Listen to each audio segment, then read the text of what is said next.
Hello, I'm back. Hello, welcome to my YouTube channel. I always make food and protein shakes and then I sit here and don't drink them until it's really gross and then I have to dump it out, so hold on. Oh my god. Okay, hi guys, welcome to my YouTube channel. Welcome back if you've been here before, and welcome to if you have not, and if you are new here and you know someone that I know, tell me who sent you, because that would be fun. I feel like that. Anyways, I'm here to talk about a topic today. The topic of today's video is quit building on yesterday and start building on tomorrow. So when it comes to competition, everyone has space, everyone can win. A lot of people associate it with you are your only competition, which is so true. I totally stand by that. You are your only competition.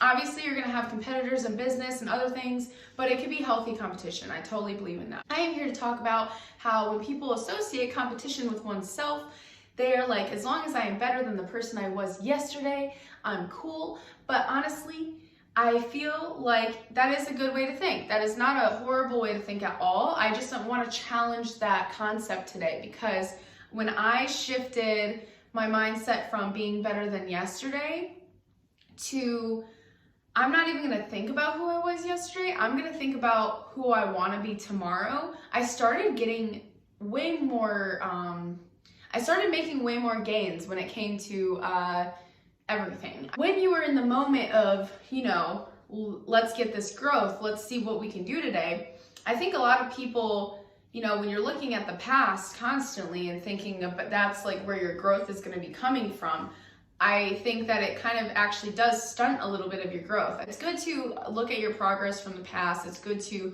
reflect. But I think sometimes society, we could be really reflect heavy when it comes to the past. I've noticed that with people. People are always comparing themselves to the past. I don't think that that is unhelpful. I just think that we could be taking bigger steps for ourselves, and it doesn't have to be so much of a process as we make it sometimes, because when we look at the past and we're just trying to do better than who we were in the past, we're kind of making fairly smaller steps. And that's not bad either. When it comes to making steps, if you want to make larger strides and if you're ready to really get hungry about the things that you want in life and make those life-changing changes and make those leaps, I think that it's time that we start looking at who we want to be rather than who we've been. When we look at who we want to be, it ups that competition a little bit. It ups that bar, and it's okay to miss the bar. And it's funny because I aim high and I miss that bar every single day, and that's totally fine. But I notice that I have the most major growth when I set the bar high and when I set the bar towards who I want to be, because I will never be her in that moment. I will eventually get there, but that helps me make the biggest strides. And when it comes to, and I'm not talking about being hustle heavy. I'm not talking about not enjoying life and not enjoying the moment and just being anxious about the future constantly. I'm just talking about, in a wholesome way, looking at yourself and not comparing her to who you were, but comparing her to who you want to be and who you are, but you can act on that more. It's not to be associated with toxic hustle culture. Start thinking out of the aspect of communicating with your highest self. You have this thing inside you called your higher self, and when you look at who you are today and can appreciate that and look at where you can grow and speak to your highest self about that and look at your highest self and see how you could be making strides towards that, it completely changes the game, because you're no longer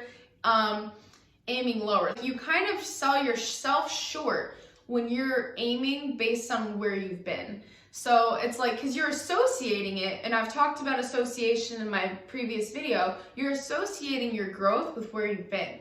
And association is what creates, I feel mental endurance. So when you're creating your mental endurance based on where you've been, you're not really aiming as high as you actually probably are capable of going in one day, 1 week, to a month, to a year. I realized when I stopped comparing myself to who I was and using that as motivation, and I made a vision board out of my highest self, and I started doing meditation, speaking to the wiser part of myself, and I started waking up every day and being like, what would my highest self be doing right now? And I started acting on that rather than being like, okay, what's a little better than what I did yesterday? Like, it's like, that's a really humble way of thinking, and that's good. It's good to have balance. And like, you will hear me talk about in every video how there's yin and then there's yang. It's good to have a balance. What do they call it? Things that are not mutually exclusive. It's good. There's certain things that cannot exist at the same time, and it's okay to have a balance of both of them at different times. But I would say that if you're trying to commit to major growth and you're trying to get to that health and that wealth and that well-being and that freedom that you deserve, I think that looking at the person who was more condensed, more restrained, more playing it small, more hanging out with people who treated them small and thinking small. It's like when you compare yourself to the person who doesn't know what you know now, it's like being the smartest person in the room. You don't want to be the smartest person in the room all the time. Sometimes it's helpful to be the smartest person in the room because you can help those people and you can get into that teaching, that yang energy. But when it comes to your own growth, you want to be around the yang energy. You want to be around the teachers. And who's the better teacher? Your past self or your future self? They both are good teachers. There's time for reflection and there's time for learning through experience, learning as you go.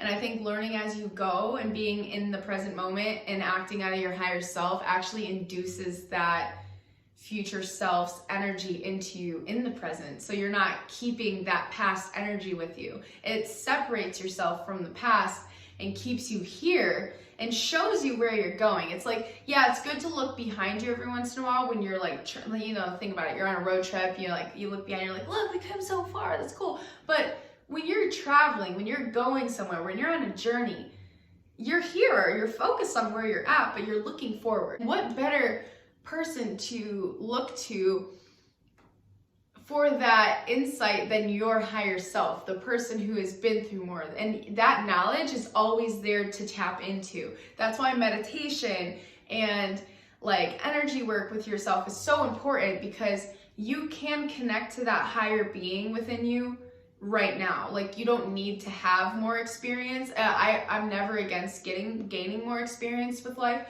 But if you want to tap into that higher knowledge now, you can. It's there. Not everything from your past is going to be even remotely connected to where you're going. It's not always going to be that way. Sometimes that's why they call it the unknown. You don't really know what's coming, and the best way to be ready for that is to really look towards your highest self, look towards who you want to be rather than where you've been, because who you want to be is going to be where your soul's fire comes in and is like, oh my God, this is where I want to go. This is what I need to be and how I need to behave, and this is how I need to act, and this is what I need to do for myself and do for others to get myself to be that highest self that I know that I have in me, and get over those obstacles that keep me closer to who I was. Thank you guys for watching this video. I love you guys. Tell me one thing that your highest self taught you today, and I would love to hear it and share. Something that my highest self taught me today was interruptions are not always bad. Sometimes interruptions are good. And the less time we waste trying to control interruptions or roadblocks, the further away we are from, taking the steps that we have to take that day. So if something's not working, just put it aside for a minute. Keep going. Don't get fixated on the roadblocks. They'll undo themselves eventually. And that's not to be confused with procrastinating things that you were hesitant about. Like I said in my last video, this has completely to do with if something's out of your control and it's not working out for you, give it a minute. Just move on. Just move on for a little bit. And if it becomes something within your power eventually, that is the divine timing of it. That is the divine timing to be tapping into it. That is my message from my divine self today. Yes, I'm excited to hear yours. Thank you guys for listening and watching. Thank you for liking and subscribing and turning on the notification bell, because I know you guys want to know every time I post a new upload. Thank you guys for watching. I appreciate you. have a good day and have a good night and have a good week and have a good month and have a good year.